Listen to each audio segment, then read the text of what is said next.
मधुमालती या Rangoon creeper बहुत ही खुशबूदार पौधा होता है और अभी तक यदि आपने अपने घर में इसे नहीं लगाया है तो अभी सही टाइम है, आप लगा सकते हैं। यानी कि मार्च अप्रैल में इसकी कटिंग भी लग जाती है और इसे आप नर्सरी से ख़रीद सकते हैं। 100 से 150 रुपये में अभी आपको नर्सरी पर मिल जाएगा। ये पूरे साल फ्लावरिंग करने वाला पौधा है। सर्दियों के 2 महीने में पौधा शांत रहता है, रेस्ट पीरियड में रहता है, लेकिन जब मार्च का अंत होता है तो इस पौधे में धीरे धीरे कलियां बनना शुरू हो जाती हैं। तो उस समय में इस पौधे को अच्छे से फीड कर देना होता है। अच्छे से कटाई छटाई करके आप वापस इसे फ्लावरिंग के लिए तैयार करेंगे। आज के वीडियो में मैं आपको बता रही हूँ कि किस तरीके से आप अपने रंगून क्रीपर में यानी मधुमालती में दोबारा से फ्लावरिंग ले सकते हैं, या फिर न्यू पौध लेकर के आ रहे हैं तो किस तरीके से इसे ग्रो कर सकते हैं। सबसे पहले बात करते हैं कि इसकी ज़रूरतें क्या है। जो मधुमालती का पौधा है, इसकी ज़रूरत है धूप। धूप के बिना इस पौधे को ग्रो नहीं किया जा सकता है। इसे आप पूरे दिन के सनलाइट में रखिए और इस पौधे को आप ऐसी जगह पे रखिए जहां मॉर्निंग से लेकर इवनिंग तक की धूप आती हो। धूप से ये पौधे कभी भी ख़राब नहीं होते हैं। रंगून क्रीपर को पानी की भी बहुत ज़्यादा ज़रूरत होती है, यानी कि एवरी डे आपको वाटरिंग करना है। इस पौधे में हर दिन पानी देने से ये पौधा बहुत ही अच्छे से ग्रो करता है। इस पौधे को आप लताओं के रूप में यानी कि ट्रेलिस से बांधकर ग्रो कर सकते हैं। आप इसे ज़मीन में भी लगा सकते हैं। यदि ज़मीन में लगाते हैं तो इसकी लंबाई 5-7 मीटर से ऊपर ही चली जाती है। और यदि आप गमले में लगा रहे हैं तो आजकल हाइब्रिड वैरायटी भी मिलने लगी है जो गमले में बहुत अच्छे से ग्रो करती है। ये जो मैं आपको दिखा रही हूँ ये देसी वैरायटी है और मेरे पास एक हाइब्रिड वैरायटी भी है। इसके फूल शाम को वाइट और सुबह में पिंक नज़र आते हैं और बहुत ही खुशबू आती है।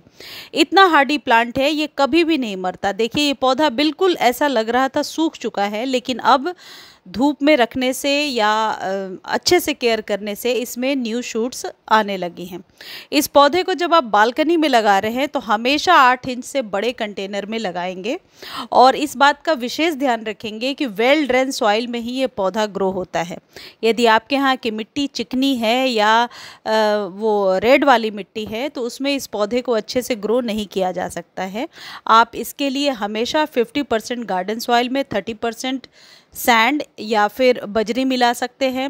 राइस हस्क भी मिलाते हैं लोग, और 20% कंपोस्ट मिला करके आप इसे लगाइए। वेल ड्रेन सॉइल कहने का मतलब कि पानी जो है वो मिट्टी में जमा ना हो, क्योंकि इसकी पत्तियां बहुत सॉफ्ट होती हैं, टेंडर होती हैं। तो जब मिट्टी में पानी जमा होता है तो सबसे पहले इसके पत्ते पीले होने लगते हैं और पीले होकर के झड़ने लगते हैं। हालांकि मधुमालती की स्टेम बहुत मोटी हो जाती है, लेकिन पौधा ज्यों ज्यों पुराना होता जाएगा और आप इसे कैल्शियम और नाइट्रोजन युक्त खाद ज़्यादा देते जाएंगे तो इस पौधे की स्टेम बहुत ही मोटी होती जाती है। ये पौधा बहुत सालों तक, 10 साल से भी ज़्यादा आपके बालकनी में सरवाइव कर सकता है, और यदि आपने ग्राउंड पर लगा रखा है तब तो इसकी लाइफ बहुत ही ज़्यादा होती है। हर एक 15 दिनों पे आप इस पौधे पर गुड़ाई करेंगे। गुड़ाई करने से एक तो मिट्टी सॉफ्ट बनी रहती है और मिट्टी में जल जमाव भी नहीं होता है। जो भी खाद आप दे रहे हैं वो रूट्स तक बहुत आसानी से पहुंच जाती हैं। अब इस पौधे में फ्लावरिंग लेने का समय आ गया है, तो फ्लावरिंग लेने के पहले आपको पौधे को अच्छे से फीड करना होगा। यदि पुराना पौधा है तो फिर आप उसे यही खाद देंगे, और यदि न्यू पौध भी आप लेकर के आ रहे हैं तो आप यही खाद देंगे, जिसमें कि आपको सबसे पहले लेना है डीएपी। डीएपी के कम से कम 8 से 10 दाने। यदि पुराना पौधा है, जैसे मेरा पौधा 1 साल पुराना है, तो मैं करीब 10 दाने डालूंगी डीएपी के, क्योंकि इस पौधे की बहुत ज़्यादा ब्रांचेज निकलती हैं, तो ऐसे में खाद की जो मात्रा है वो थोड़ी बढ़ जाती है। वर्मी कंपोस्ट या काउडंग मैन्योर 1-1 चम्मच दोनों पौधों के लिए मैंने लिया है। आप भी उसके अकॉर्डिंग ले लीजिए, या फिर आप किचन वेस्ट से कोई खाद तैयार करते हैं तो वो भी ले सकते हैं। और ये जो खाद आपको दिख रहा है ये है mustard cake fertiliser. Mustard cake fertiliser को रंगून क्रीपर पर आप अप्रैल में देकर देखिए, पूरे साल बहुत अच्छे से फ्लावरिंग होगी। और वो जो वाइट कलर का दिख रहा है वो है एनपीके। वो ऑप्शनल है, वो वही लोग इस्तेमाल करेंगे जिनके पौधे की ग्रोथ हो ही नहीं रही है, या आप न्यू पौध लेकर आ रहे हैं तो आधे चम्मच, ये 1 चम्मच होगा 2 पौधों के लिए, तो आप आधे आधे चम्मच यदि दे देते हैं पौधे को तो उसकी ग्रोथ भी अच्छी हो जाएगी और किसी प्रकार के फंगस से भी बचाया जा सकता है। इस जगह पे आपके पास कोई फंजीसाइड पाउडर है तो वो भी आप 1 चम्मच डाल देंगे, क्योंकि धीरे धीरे इस पौधे पर जो जो इस पौधे की ग्रोथ बढ़ती जाएगी आप देखेंगे कि मिलीबग्स वगैरह का अटैक भी हो रहा है, तो इस चीज़ का आप शुरू से ध्यान रखेंगे। अब गर्मियों में एक विशेष बात आप ध्यान रखें कि जब कभी भी आप खाद दे रहे हैं किसी पौधे को तो कोशिश करें कि लिक्विड फॉर्म में दें। लिक्विड फॉर्म में खाद देने से रिज़ल्ट आपको बेहतर मिलेगा, क्योंकि जो ये खाद है ये ऑलरेडी आप यूँ कह सकते हैं कि ठंडा हो चुका होगा। यदि 5, 7, 8 घंटे आप इसे पानी में भिगो कर रखते हैं तो इस खाद की जो तासीर है वो ठंडी हो जाएगी। तो इस खाद को जब आप अपने पौधे पर देते हैं तो इंस्टेंट रिज़ल्ट आप ले पाएंगे।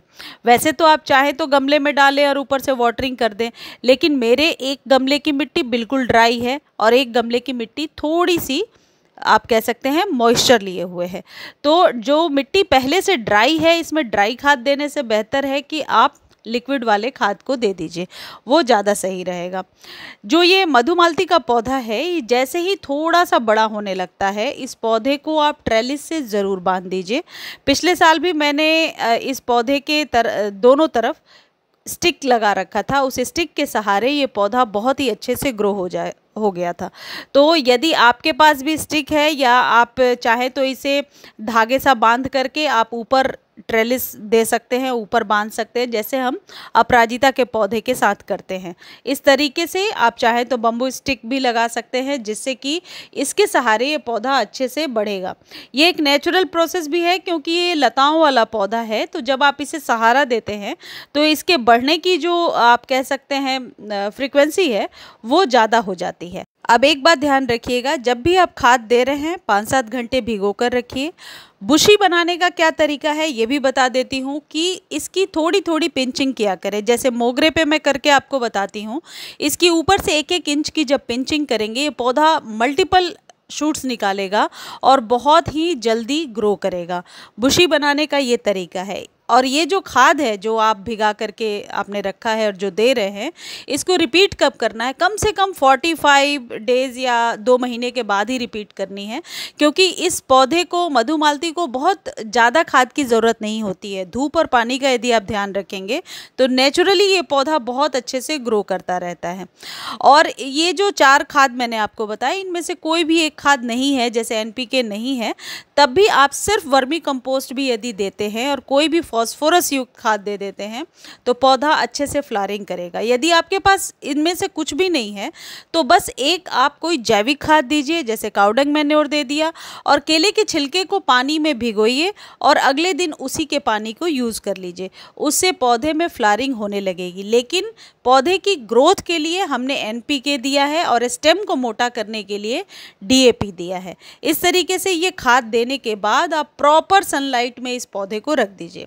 एक बात और है, इस पौधे की कटिंग भी आप लगा सकते हैं। यदि आपके पास पुराना पौधा है या किसी के घर है तो 6 महीने पुरानी ये स्टेम जो होगी, कम से कम 6 महीने पुरानी, उसे लाकर मिट्टी में यदि आप दबा देंगे तो बहुत अच्छे से पौधा ग्रो हो जाएगा।